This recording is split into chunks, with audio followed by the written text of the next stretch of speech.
Today's Sunday. Me and Jonah just ripped a couple sessions yesterday, Saturday and Sunday in the office all day. We got out at what time? Like I think like 11:30. 11:30 p.m. last night we left on a Saturday. So It was a good sesh. Yeah. It was a good sesh. that's what it's all about, man. So yeah, my name's Garth. And this is my partner, Jonah. And we are the founders of Good Group Hospitality. And Repping always. always. Yep. So I think what we're going to do is you're going to give us some questions and some topics, and looking forward to answering them. All right, so how do we start? I think it obviously goes back to the Texas State days, the greatest university in the nation. You know, me and Jonah originally met because we were, leaders on the Interfraternity Council, so we were both in Greek life. I was a Delt, he was an ATO. We got to work hand in hand there. So I was IFC president and he was my vice president. And so we did everything together. And that was our first kind of opportunity of like working together and collaborating and, having goals and Scheming a little. bit. Yeah, having goals and really accomplishing them, right? And so manage a lot of people, work with the university. So there was always like this positive light that we had to shed with the media and the press. A lot of the little skill sets, I think that we picked up on that. I was in the route where I went to go work in the bars a little bit, right? And I just was a bartender and bar back and all this other stuff. And I was promoting because that was where the money was at the time, was just like revenue and creating value for these bars that just couldn't figure it out. And Garth always had a squad, no matter what. And so I think everybody knew he would, he would bring the crowd, but I think he would keep the crowd and obviously just be that business savvy kind of guy. But yeah, so like you said, we had a squad. We just knew how to bring and pack the room out. There it was, we were just, doing this Aqua Brew, which was our first promoter, bar. And that was just a restaurant that closed at 9 o'clock. I went to the owners and was like, hey, can we get this thing from 9 to 2? We'll split the revenue. He was like, absolutely. And we just made that the coolest spot on the square in San Marcos. And it was there where Jordan was like, you kind of came out a couple times just coming back to school or whatever, because what were you doing with work at the time? So I had just graduated with a finance degree, worked my butt off, did all these different things to get my dream job. So I was back in Dallas at the time doing investment banking for UBS. So I would always come back just to obviously reminisce on the glory days, but I think also, I was looking for something that I just wasn't finding at the place that I was at. So every single time I always got to chop it up with Garth or see the big things that he was doing. And I just thought, at the end of the day, you were going for what you enjoyed and what you were passionate for. And for me, that was something that I extremely admired and I think was looking for at the time. So, and Jonah kind of he brought in his professionalism and the formal way of representing yourself is where I really felt a lot of it kind of benefit me. And he was just saying, hey man, I think you're good at what you do, but let's actually own a bar, right? I mean, you can promote all you want, but let's actually own a bar. And any bar owners? I'm like, yeah, I know a bunch of them. And he's like, all right, well, let's set up some meetings. Let's get some calls on the calendar. And that's what we did. We ended up just, finding a few bars, trying to pitch to people, kids with the dream, with nothing but we had no idea we look back at those pitch decks and we're like, man, we truly were some kids with the dream. But now after several years of experience, it's funny to look back at kind of those first pitch decks and be like, damn, we really had no idea what. Yeah, and in those pitch decks, it was how much money do we need to run and operate this bar? And it was 10 grand. And it was just to think that our business model now is just to do things right off the rip and to make a splash. And so when you do that, you got to get smart and with raising money and building things out and making sure that it stretches and lasts and in different phases and stuff. But yeah, that was kind of the beginning of our relationship. Is Jonah really believed in me and was able to add an incredible skill set and just mindset that I didn't have coming into the professional side of this business. And that's where our relationship really started. And I think, at the time, Garth didn't know this, but I was shooting heavy for it because I had just gotten fired from my job. Yeah. And so for me, it was a time where, one, I literally had nothing to lose. But two, it was an opportunity for me to just say, hey, who do I know that is just doing things that are different or betting on themselves and just believing in themselves and, the potential of their journey. And so really Garth was somebody that I always thought of because I felt like he continuously embodied that. I was sitting there at Starbucks multiple days, even before I got the can, just building these business plans, trying to put these things together just because, I wanted to get out of the rat race. And so I think what I brought is the professionalism and all of those different characteristics. But I think at the same time, we both believed in each other at a really important time in our lives, and frankly, I think sometimes in life that's all you really need. And so he brought the social aspect. He obviously brought the bar experience aspect. I'd never worked at a bar in my life. Never worked at a bar in his life. And still yet to this day. I mean, yeah, essentially, owning bars, but and so, you know, obviously a lot of those aspects, like I gotta lean on my boy Garth. I think where I try to really, again, focus in, especially after we got our first one, was how do I help build the community, the culture, the consistency, and really like the focus as we continue to go. So yeah, and something I've always learned too is just based off of our tenure, and our leadership styles are always really different too. I mean, even whenever we address, or for example, whenever we took over Crickets, right? It's like the first day that we came in here, we just acquired our first bar. Like, this is an actual bar acquisition, right? We didn't build it. We didn't have to go find a lease and start a brand from scratch. So whenever we got the keys to it, it's like we got the keys to it, but we also got like 40 inherited, you know, employees that have never heard of us before. But we know how it goes whenever we give our big speeches. And I tend to be like maybe the, you know, not necessarily like straightforward and stuff, but I always just kind of like say it how it is. And I might be more like maybe, this is how we're going to go. This is how we're going to do these things. We're here to make money. I hope no one gets their feelings hurt. Like, just kind of like that. But I like Jonah because Jonah's always like the more like heartfelt, kind of grounded, you know, touch to the soul. And this is not even like impromptu. This is just the way he operates, is like he just really wants people to like embody what they believe in and to like go all in on something. And so I just think that that's always a cool, like, just difference as far as like how we operate in some sense. yeah. Yeah. I mean, it's true. I think, you know, I think we both balance each other well off of that, but then feed into each aspect of it, especially talking to the team. But to bring it back, I think that we are the way that we are today because in 2019 or 2018, we picked up the phone and we called somebody and we said, we believe in you too. And so I think that's definitely a message that I want anybody to get from this is, you know, you're a phone call away, right? You're a phone call away. Obviously, there's going to be some hard work in between, but really all it takes is picking up the phone and a little bit of belief. So yeah, I think something to go off of that too is, I mean, we've come across a lot of people in our career that, you know, have wanted to open up bars, and people in our markets that we're in that have owned bars and just other owners and things like that. I think, you know, the difference between us and really everybody else is just like our commitment, right, to this game, the commitment to, you know, bringing joy to our customers and to really elevating the game. And we do this shit every day, like all day, every day. This is all we think about. Everything that we do is with intention. When we travel, we specifically hit up, you know, specific types of bars or restaurants and just come up with ideas. And that's just the difference is, if we need to get accomplished, if we do it today, then we're going to be on track to wherever we got to be in 5 years. But if everything that we do takes a week to happen, then we're 7 days behind on track. And that could, what we could do in a year is going to take us 7 years. yeah. And so that's just the difference in, like, you know, how do we go so fast and so quick? Because we do this shit every day. Yeah, and just overall accountability. I think that's the beauty of a partnership is we've had many times, and we still do. I mean, it's pretty much every week at this point where pick up the phone, you say you need to get your shit together, or we got deadlines to hit. So at the end of the day, I think most people want to go fast, but they really want to go far.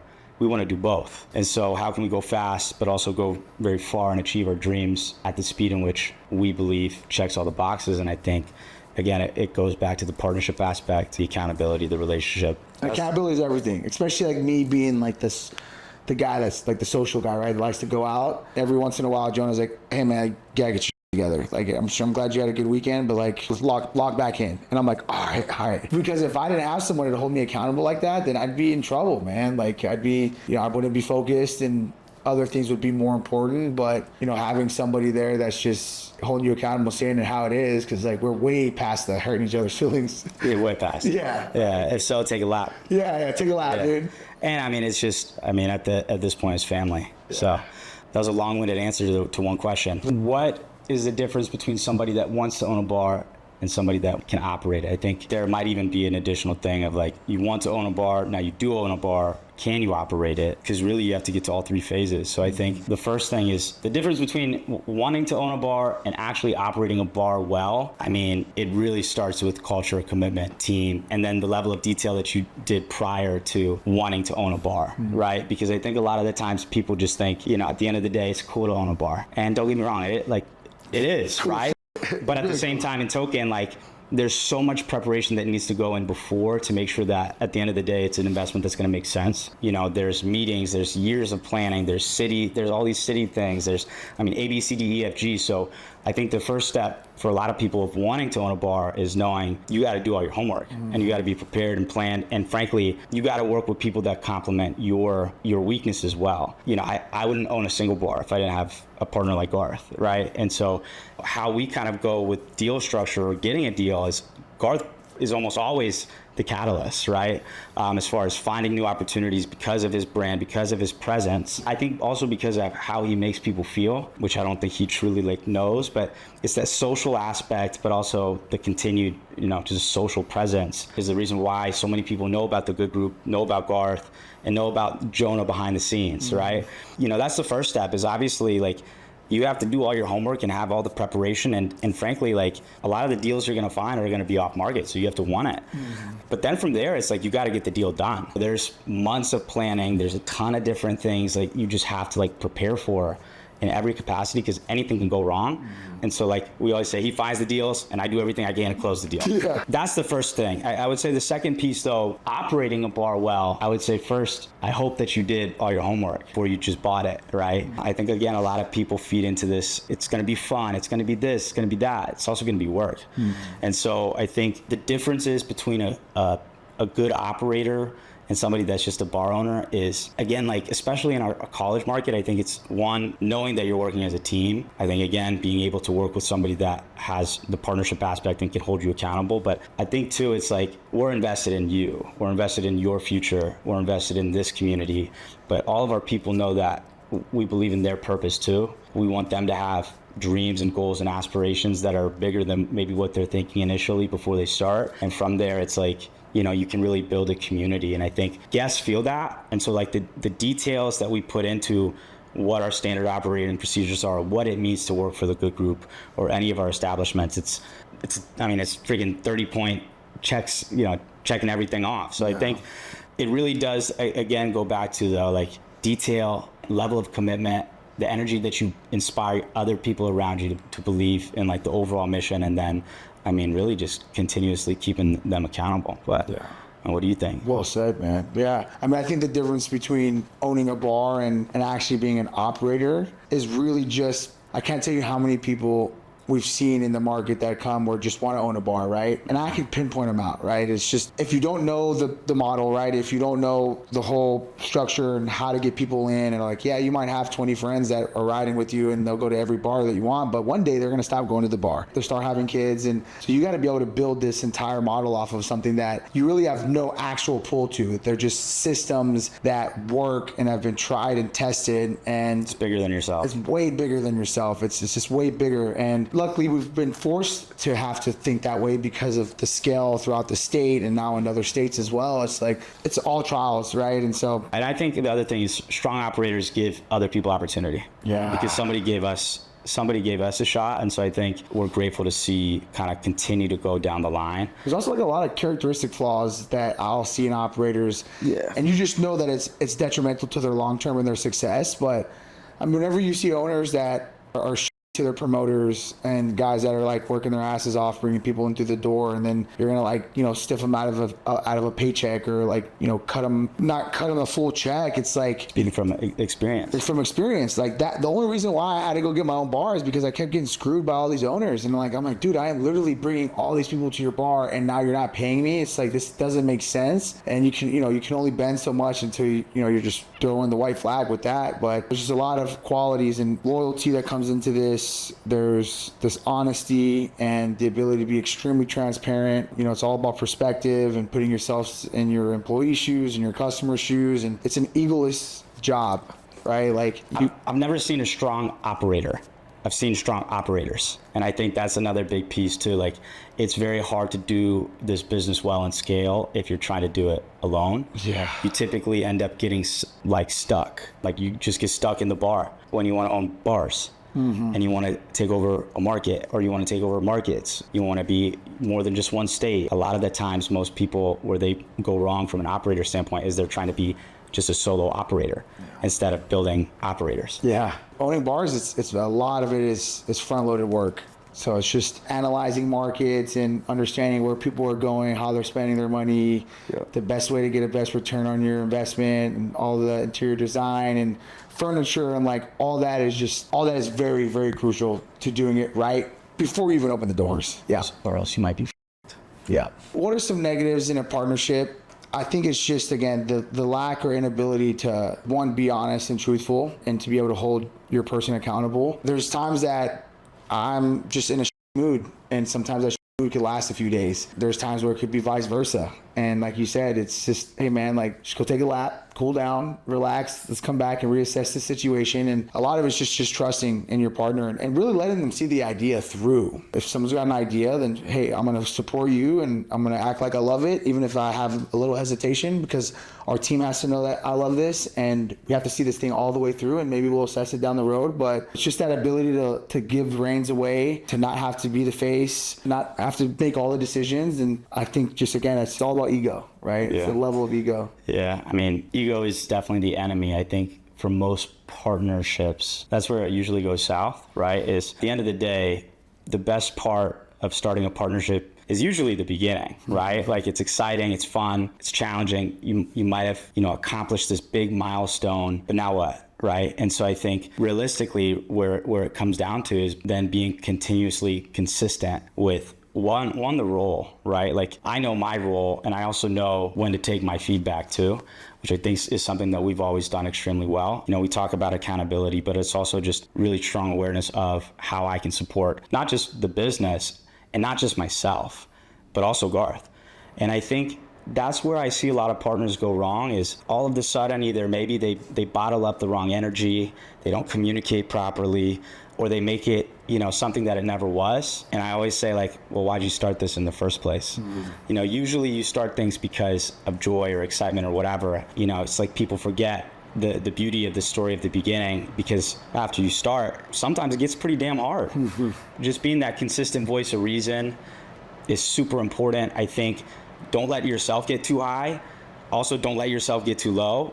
And don't let your right-hand man do the same either. Mm-hmm. I think that's where most people kind of fall off the opportunity of, like, you didn't start this to just do it alone. Mm-hmm. You didn't start it to just feel as if you do it all and whatever it might be. I think that would be the last thing that I'd say, is make sure that you voice to your partners and the people that you work with, one, that you see them, but two, you praise them when you need to. You obviously bash them when you need to as well. Where people typically fall off is they forgot why they started in the first place, and then they just let it continue to go. Yeah. And so I think it goes back to like the same kind of pillars, but it is all the truth. If you remember why you started and who you started with, then we're all trying to create a beautiful story, and that's the best story that you can build. Especially just always being a student of the game, I think, is just no ego.